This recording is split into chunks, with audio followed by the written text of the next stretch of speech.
बाजू तेरे तौहीद की क़ुव्वत से कभी है, इस्लाम तेरा देश है तो मुस्तफ़ा भी है। इस्लाम तेरा देश है तो मुस्तफ़ा भी है।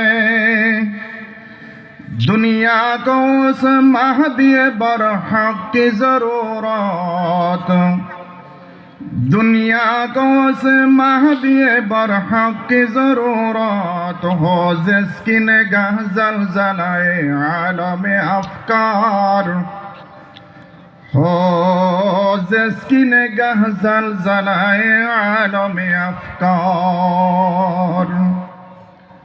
खड़िया 1 নং ওয়ার্ড যুব সমাজের উদ্যোগে পঞ্চম বার্ষিক ওয়াজ মাহফিলের সম্মানিত সভাপতি, উপস্থিত হযরত উলামায়ে কেরাম, আমার সামনে বসা ইসলাম প্রিয়, কোরআন প্রিয় তৌহিদি জনতা, মাহফিলে উপস্থিত আমার আদরের ছোট্ট কচিকাচারা, পর্দার অন্তরালে অবস্থানরত আমার সম্মানিত মা ও বোনেরা, করুণাময় মহান মালিকের আলিশান দরবারে অসংখ্য অগণিত শুকর জ্ঞাপন করছি যে মহান মালিক আমাদেরকে সুন্দর পরিবেশে আল্লাহ তাআলা আমাদেরকে তার রহমতি এবং বরকতি শামিয়ানার নিচে আসার বসার তৌফিক দান করেছেন এবং উম্মতের হক্কানি উলামায়ে কেরামের জবান থেকে কোরআন ও হাদিসের আলোচনা শোনার মতো সুন্দর পরিবেশ করে দিয়েছেন।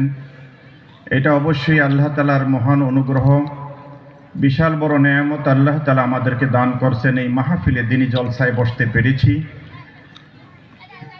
আল্লাহ তাআলা আপনাকে আমাকে বিশাল দয়া করেছেন, নেয়ামত দান করছেন।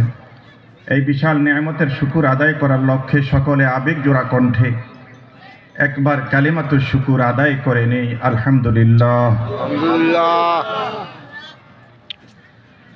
কোরআনে কারীম থেকে এক টুকরা আয়াত তেলাওয়াত করেছি, পাশাপাশি আকায়ে নামদার তাজেদারে মদিনা পয়গাম্বর কুল শিরোমণি বিশ্ব মানবতার মুক্তির দূত, করুণার মূর্ত প্রতীক, দয়ার সাগর মাহবুবে কিবরিয়া ফখর দু আলম সৈয়দুল কাউনাইন মুহাম্মদুর রাসূলুল্লাহ সাল্লাল্লাহু আলাইহি ওয়াসাল্লাম।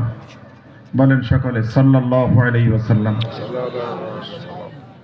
তার পবিত্র জবান থেকে যে লক্ষ লক্ষ হাদিস বের হয়েছে, এই লক্ষ লক্ষ হাদিস থেকে ছোট্ট একটা হাদিস আমি আপনাদের খেদমতে আজকে তেলাওয়াত করেছি।